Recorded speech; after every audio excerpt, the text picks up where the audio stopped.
In this quick tip, I'm going to share with you the most important section of your entire website and the 5 key elements that should be there to help convert more visitors into leads and clients for your local business. If you're ready, let's dive in. The most important section of your website is the hero section. That's the part that visitors see before they scroll.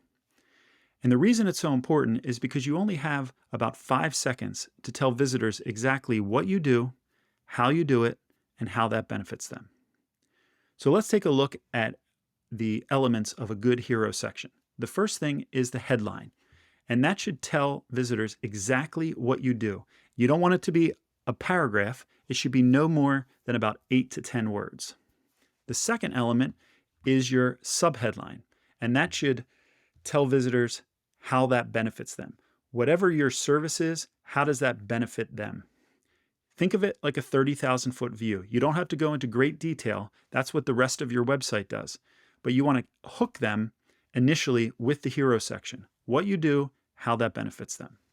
The third element is a visual element. Now that could be an image like this. It could be a video. It could actually be an image that takes up the entire background of the hero section. But you want to have some sort of visual element there. The fourth item would be some sort of social proof. Now, this is an example of social proof, taking a snippet of a testimonial, but it could also be how many 5-star reviews you've received. It could also be maybe different businesses that you've worked with. You can put their logos there. Anything to build social proof. So it's really supporting the headline and the subheadline is your social proof. And the final element is your main call to action button. So what exactly do you want visitors to do when they land on your website? Make it very clear, have a button there, and you can mimic this button in multiple areas throughout your website. Actually, it's encouraged to do that. You want to give them multiple opportunities to take that call to action. The thing is, you don't want to give them too many options. So don't have a button for several different types of calls to action. You can have buttons that send them to different pages on your website, but the main call to action should be consistent throughout your entire website.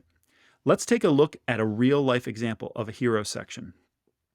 This is for a company called Hustlecase, and they make whiteboards that go on the back of MacBook Pro laptops. And although this is a product, this is a great example of a good hero section. So first we have the headline. This is, what do they do? Well, it's whiteboard anywhere. How does that benefit the customer? Notebooks store ideas, whiteboards evolve ideas. Make your next idea stand out with a Hustlecase. So that's the benefit to you, the customer. They have a visual element, which is actually a demonstration of the Hustlecase being used. They have social proof. This is an example of putting logos of companies here, happy customers from companies like Airbnb, IBM, and so forth. And then they have their main call to action, which is shop now. Now, this hero section also has a secondary call to action, which is to watch the demo video. And they did a really smart thing here. They told you how long the video was. So it's not a big commitment, 14 seconds. So if you're going to have a secondary call to action, make it something like this, where it's a demo or it slides them down the page to learn more. But the main call to action should be very clear when you look at it. I hope this information was helpful. I'll see you next time.